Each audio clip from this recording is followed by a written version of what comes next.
Hey there. Okay, so in this tutorial, we're going to show how to set up a property landing page. It's really very simple. Now, I have set you up on LastPass for easy password retention. So all you need to do is when you have that downloaded, it's going to pre-populate everything.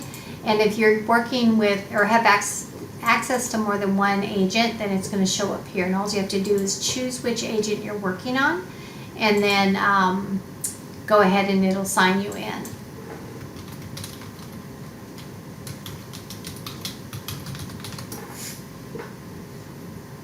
Okay, so once you sign in, this is what it looks like in the command website. So this is the KW command website.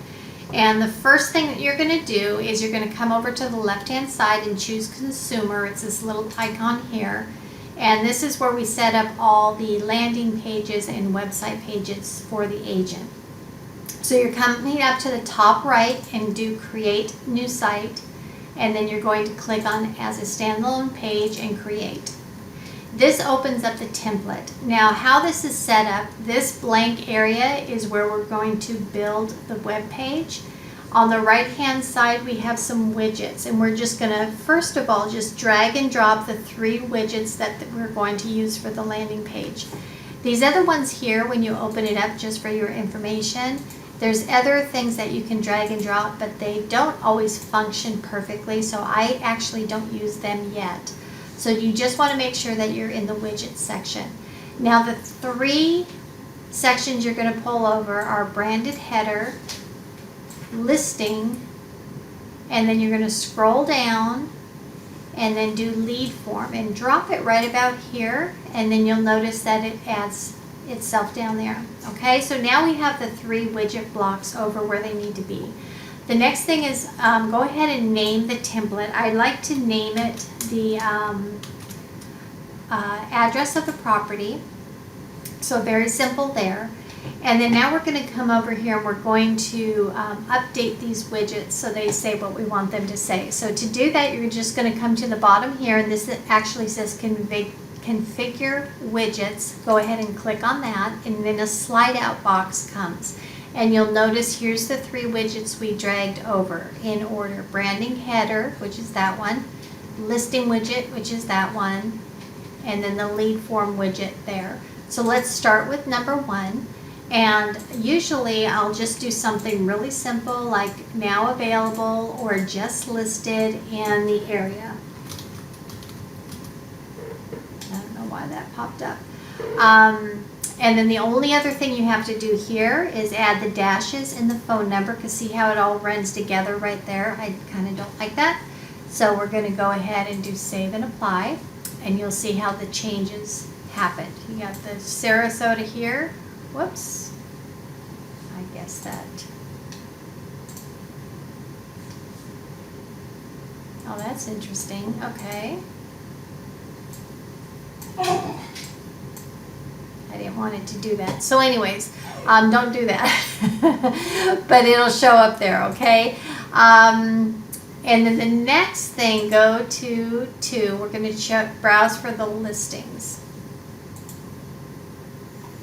So let's go ahead and do a Sarasota address. And I just type the property address in here. If you have the MLS number, you can add it as well, but property address. And let's go ahead and search. And now there's a couple things you want to notice here. It's going to pull up all the MLS listings, which is the multiple listing service. So this is where agents go to add properties for people to search. And it's going to, anything for like the address that you type in or something that's similar, it's going to pull up every single address from all time. So you're going to have some old ones in there too. So what you want to make sure is to check a couple things. First of all, the list date. You want one, obviously if you're doing it now, it's going to be for the current year. The listing agent, make sure it's our agent and not somebody else. And then the other thing you can see is the office. Most of them are going to say Keller Williams. And then if I did give you an MLS number, just kind of double check that, okay?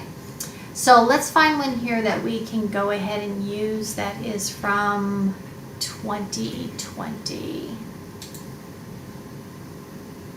Let's just check this one just for fun. Okay, cool. So you'll see that it's going to pull in all the information from that listing. The only thing you have to do is go ahead and let's make sure that we click on a picture that's going to show up on this big one here. Usually the one that's already picked is fine. You don't have to change it. And then just do save and apply. And what you're going to see is that it's going to pull in all the information. So we have the picture, we have all the information about the property, its location, and we're all good to go. So that's all you have to do there. And then go to number 3, page 3, and all you need to do for this one is just do save and apply. So now you're all set. You have, and remember this was a mistake. This is going to come down into this area. The next thing you're going to do is just publish the page. Choose yes, and then you're going to see that it publishes right here. So this is what it looks like, and just click it just to double check that nothing weird is going on with it. So if it looks okay, then you're all done. Then what you're going to do is you're going to take this, you can just left click it to highlight it, and then you're going to right click and copy, and then you're going to go ahead and paste it into the home event spreadsheet that you're working off of. And that's it. Now for yours, there's one more thing that I want you to do. If it is a new listing or now available only, not if it's, I don't need pictures, and I'll show you how to do that. I don't need them if it's under contract or sold. I just need it if it's a new listing because I make videos for the agents and I need the pictures. So what would be cool is if when you're in here, go ahead and make copies of the best pictures. I usually like to get at least 10 and up to like 25.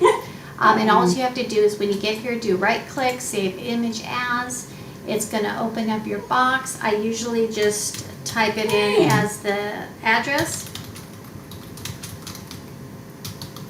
And then I number them like 1 through, whatever I'm going to do, and then save it.